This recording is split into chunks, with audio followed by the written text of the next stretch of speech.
And thanks for joining us. Evidently leveraging on the sustained positive momentum of the oil and gas industry with which 2020 wounded down, things are beginning to look up in 2021, with Norway celebrating Nigeria's petroleum sector competence, local content excellence, and empowerment prowess.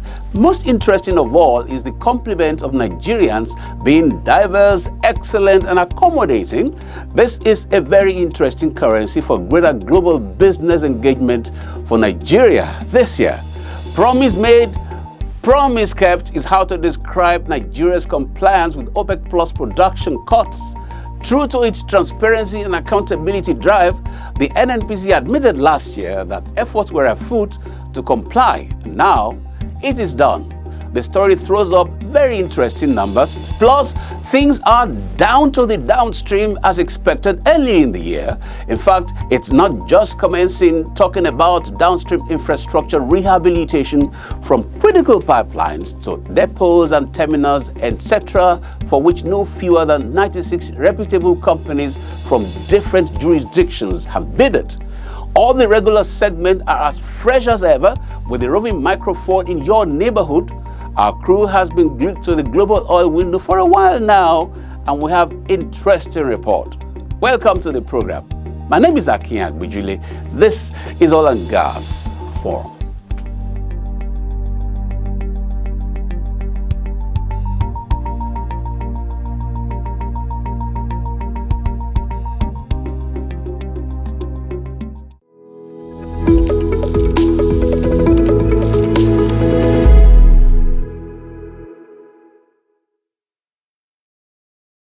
Let's take responsibility to stop the spread of the virus. Wash your hands frequently with soap under running water for about 20 seconds. Or use a hand sanitizer where water and soap are not available. Cough or sneeze into a tissue and dispose properly. Or cough or sneeze into your elbow.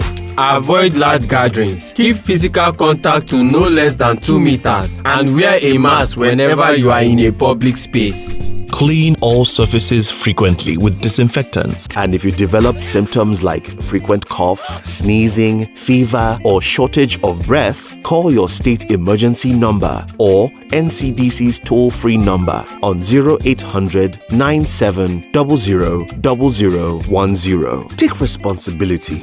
Do it for yourself and the rest of us. This message is brought to you by the NCDC and funded by the NNPC IPPG team, an association of indigenous oil and gas producing companies.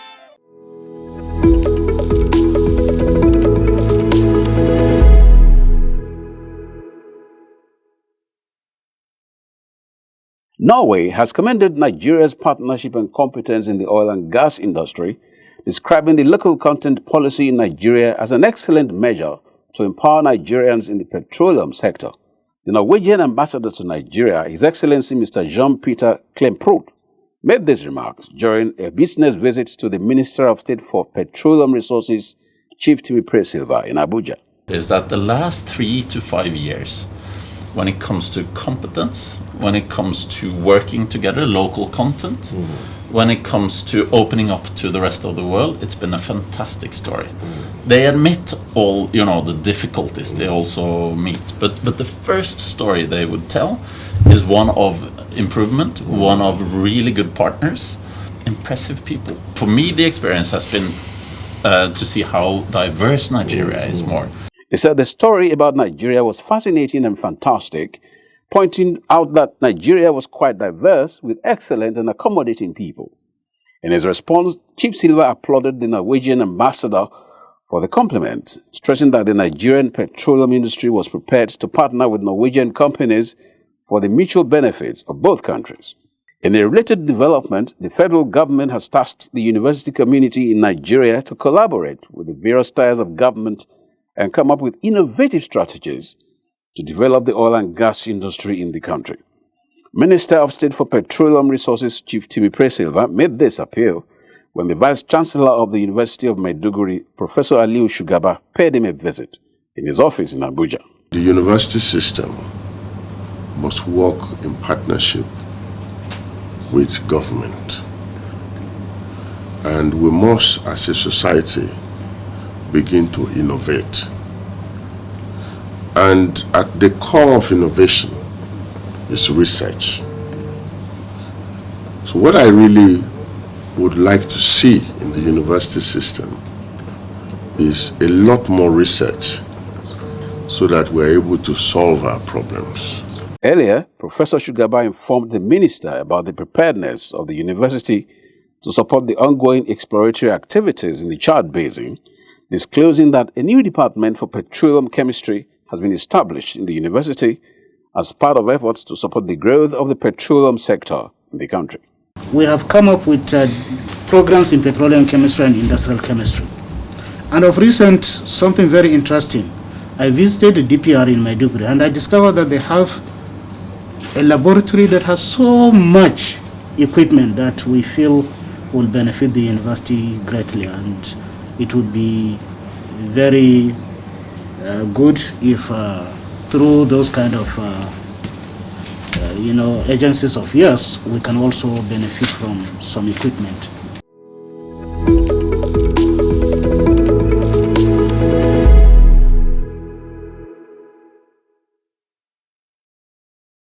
The Nigeria National Petroleum Corporation (NNPC) says Nigeria has complied with the Organization of the Petroleum Exporting Countries OPEC Alliance production cuts, revealing that currently the country produces 1.6 million barrels per day, including condensate.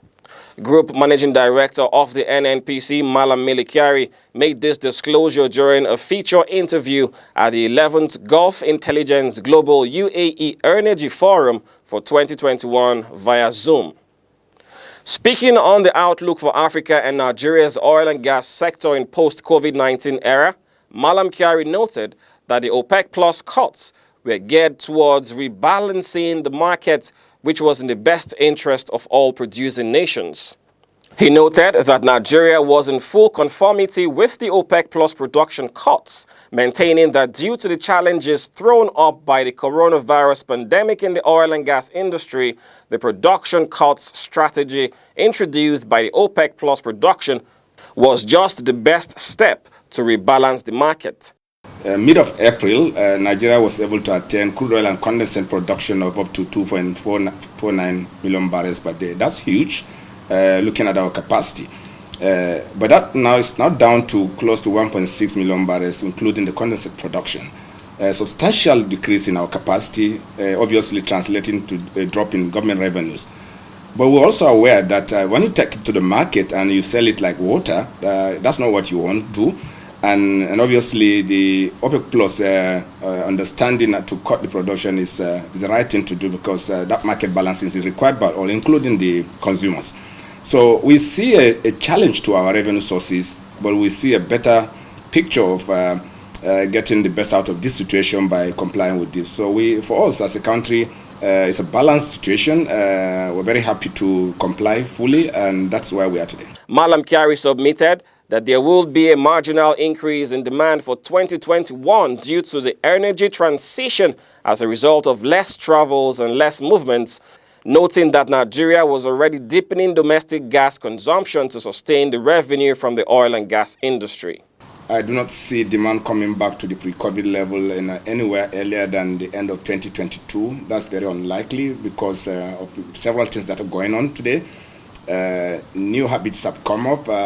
Irrespective of whether or not we are through the COVID-19, there are habits that people won't change anymore. Transportation needs have changed. People have learned how to work virtual. People have stopped going to work just by choice, not just by COVID anymore, COVID inspired. So I see a clear decline, particularly in transportation fuel consumption, and especially in form of the aviation fuel consumption. This is very difficult to come back. But the other part of it is that new developments are coming up in the sense that I've seen a new middle class coming up in many countries, including my country and West Africa and Africa for that matter.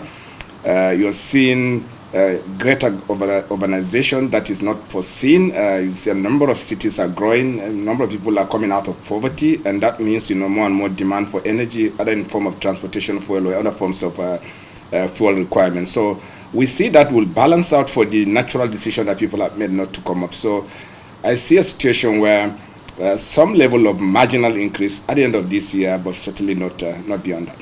He stated that Nigeria was aggressively developing the nation's gas infrastructure backbone in order to reduce carbon footprint and thus ensure the oil and gas industry remains a blessing to the country.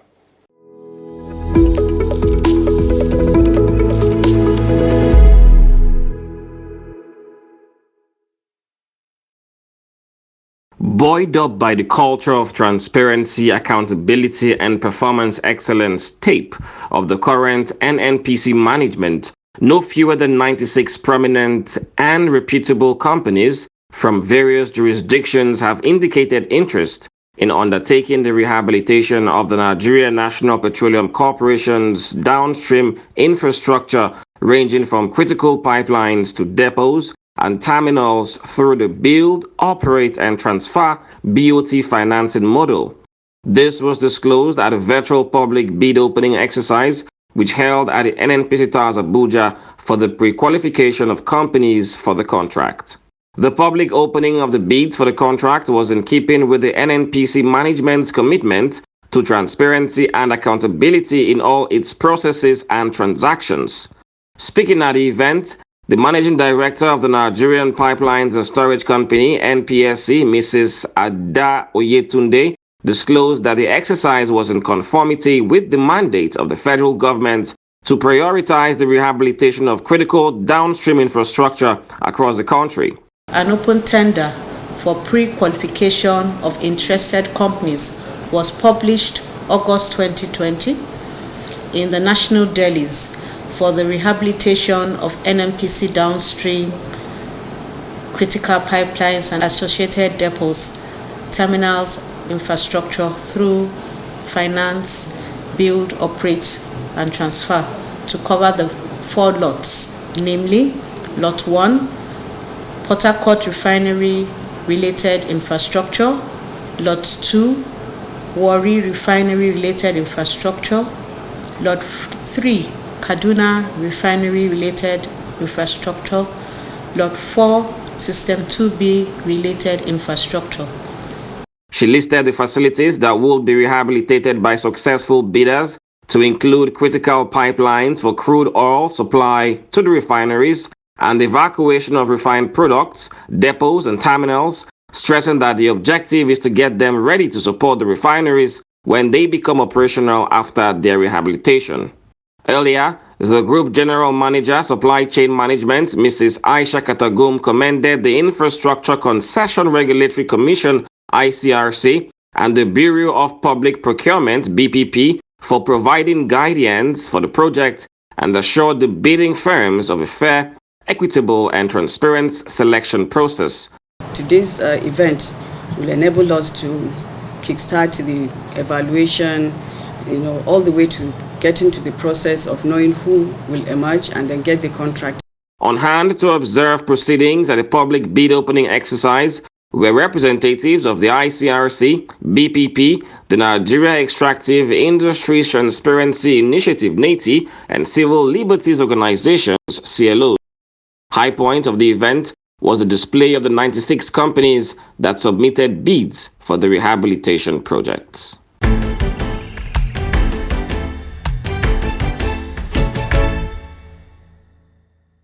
A pleasant evening to you, and thanks for joining us again on the feedback segment of the program. My name is Julia Auta Ochigbo. The coronavirus, otherwise known as COVID-19 pandemic, negatively impacted on all spheres of human endeavors, and the oil and gas industry is not left out. On this edition, we sought the views of information technology experts and the public on the role IT is playing in mitigating the impact of COVID-19 in the oil and gas sector in Nigeria. IT in NNPC operates an organizational model that is hybrid. Hybrid in the sense that it is a mix of centralized and federated corporate functions. The central structure takes care of all our enterprise systems, for example, the email, the enterprise resource planning system, the SAP, the enterprise network, and all of that. And for the federated structure is where we have the control of some applications that are specific to SBUs being managed by those strategic business units. NNPC has made deliberate effort to train all the staff on IT proficiency and, of course, awareness and change management has been taking place over the years. They use their email system frequently. They use the SAP system. They use virtually all kinds of IT that you have deployed, including video conferences and the rest of them. The Customer Express is an online platform that NNPC established to enable our customers go online and procure products. They can also use the platform to register their bulk purchase agreement. The bulk purchase agreement is very important before you'll be able to do the business of purchase of products from us. Like recently, the Ajakuta Kaduna Kano project that was launched, the ICT were utilized in the sense that there are many partners that were not on ground in that place, but with the use of the platform and the data center of the corporation, other staff from other locations, those across the globe, were able to connect and be part of the program. ICT has really done a lot in trying to combat coronavirus. So many things we didn't know were possible, we can say they're possible. Like in the oil and gas industry these days, meetings are not being conducted in a closed room where people have to gather to discuss. No, all these things are being done online. You can use your phone, log into different apps like Zoom, and have your seamless meeting. People don't have to gather together. So in that way, COVID-19 is now not being spread as it's supposed to. I guess on the upstream side, most of the tools, if you like, for drilling are usually highly technical in any case. Of course, there might be some areas where you require remote type working to gather some of the data in some of those areas for exploration, in which case ICT can help there because there are some remote devices that you can plug into some of these areas and you can gather data from within your office, if you like, without actually going out, which is one of the key issues around COVID-19 and its transmission to people. An oil facility was commissioned in Edo State, whereby the GMD was there, ministers were there, and other stakeholders were there. But the president, right from the comfort of his Asset Rock Villa, passed his goodwill message to the meeting, which is a credible thing and which is a plus to ICT in mitigating COVID-19. From the views expressed, IT is clearly one of the business continuity platform that has contributed in sustaining the oil and gas industry in the face of COVID-19 pandemic. And that's the much time will permit. Please stay tuned and stay safe.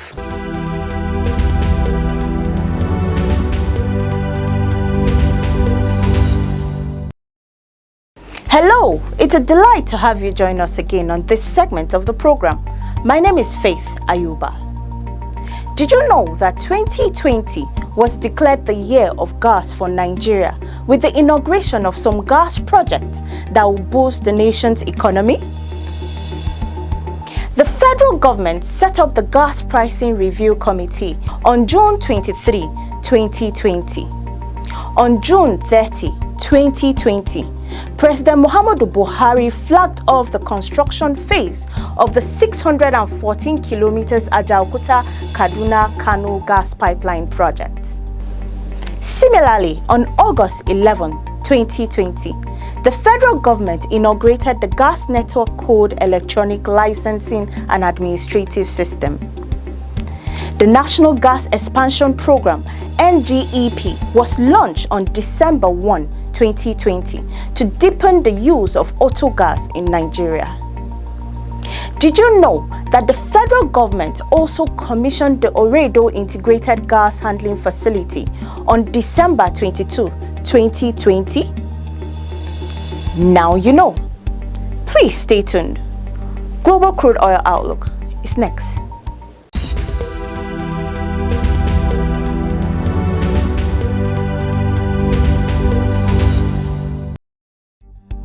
Hello and welcome to Global Crude Oil Outlook. Oil prices were higher during the week, with U.S. crude gaining for the 7th straight day after industry data showed a bigger than expected drop in inventories and investors shrugged off rising new infections and deaths in the pandemic.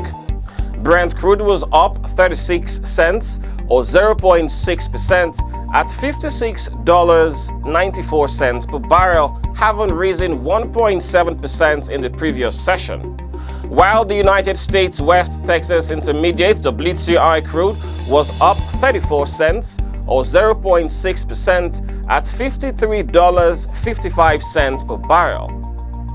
Prices are shrugging off the latest developments in Europe and the United States, where death tolls and new infections keep rising, with the focus on rollouts of vaccines, however patchy. Meanwhile, the Market Intelligence Department of NNPC's London office reported that oil futures rallied as the risk appetite of financial players continued to grow. Global benchmark Brent crude for March delivery flirted with $57 at times during the session as bullish sentiment strengthened. The benchmark breached key technical resistance at $56.40 and managed to hold on to gains above that mark. Traders continue to digest the implications of a recently announced voluntary production cut of 1 million barrels per day by Saudi Arabia. Market players are also betting that the incoming administration of President-elect Joe Biden, combined with his party's control of Congress, will lead to further stimulus measures that could goose demand higher. And that's it on this segment of the program. I am Owigo Okolo.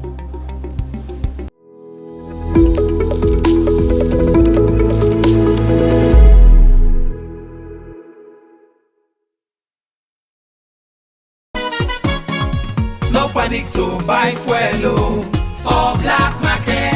NNPC go bring fuel for all motorists. NNPC say them get fuel jabrata for ground. So therefore, no buy black market, no do panic buying, and no fuel day we go round. NNPC, we touch your lives in many positive ways.